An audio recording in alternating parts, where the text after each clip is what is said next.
गौतम ऋषि के पुत्र का नाम शरद्वान था। उनका जन्म बाणों के साथ हुआ था।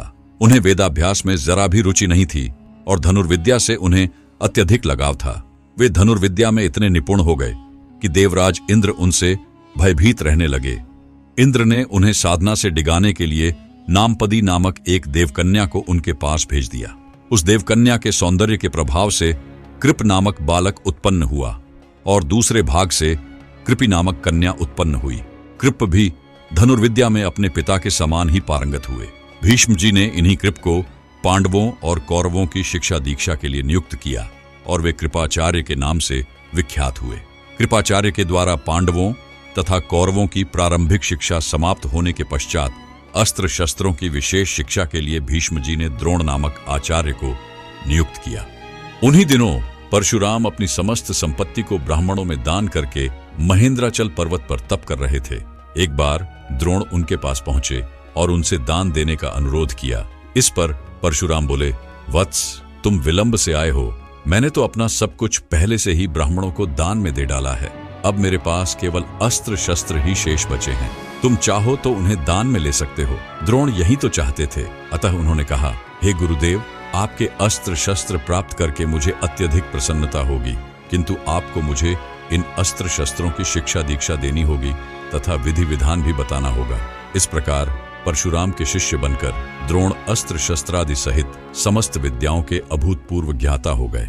शिक्षा प्राप्त करने के पश्चात द्रोण का विवाह कृपाचार्य की बहन कृपि के साथ हो गया। कृपि से उनका एक पुत्र हुआ। उनके उस पुत्र के मुख से जन्म के समय अश्व की ध्वनि निकली, इसलिए उसका नाम अश्वत्थामा रखा गया। किसी प्रकार का राजाश्रय प्राप्त न होने के कारण द्रोण अपनी पत्नी कृपि तथा पुत्र अश्वत्थामा के साथ निर्धनता में जीवन व्यतीत कर रहे थे। एक दिन उनका पुत्र अश्वत्थामा दूध पीने के लिए मचल उठा, किंतु अपनी निर्धनता के कारण द्रोण पुत्र के लिए गाय के दूध की व्यवस्था न कर सके। अचानक उन्हें अपने बाल्यकाल के मित्र राजा द्रुपद का स्मरण हो आया, जो कि पांचाल देश के नरेश बन चुके थे।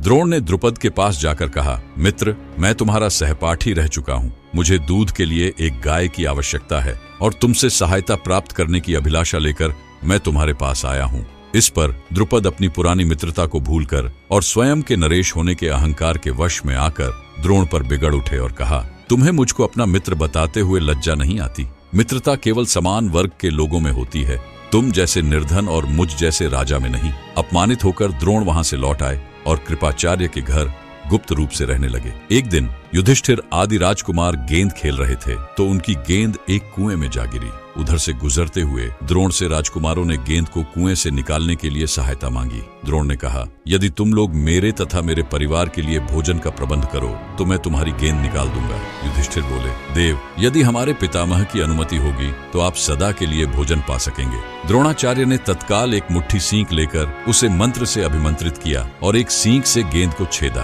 फिर दूसरे सींक से गेंद में फंसे सींक को छेदा। इस प्रकार सींक से सींक को छेदते हुए गेंद को कुएं से निकाल दिया। इस अद्भुत प्रयोग के विषय में तथा द्रोण के समस्त विषयों में प्रकांड पंडित होने के विषय में झात होने पर भीष्म पितामह ने उन्हें राजकुमारों की उच्च शिक्षा के लिए नियुक्त किया और राजाश्रय में ले लिया। इस प्रकार वे द्रोणाचार्य के नाम से विख्यात हुए।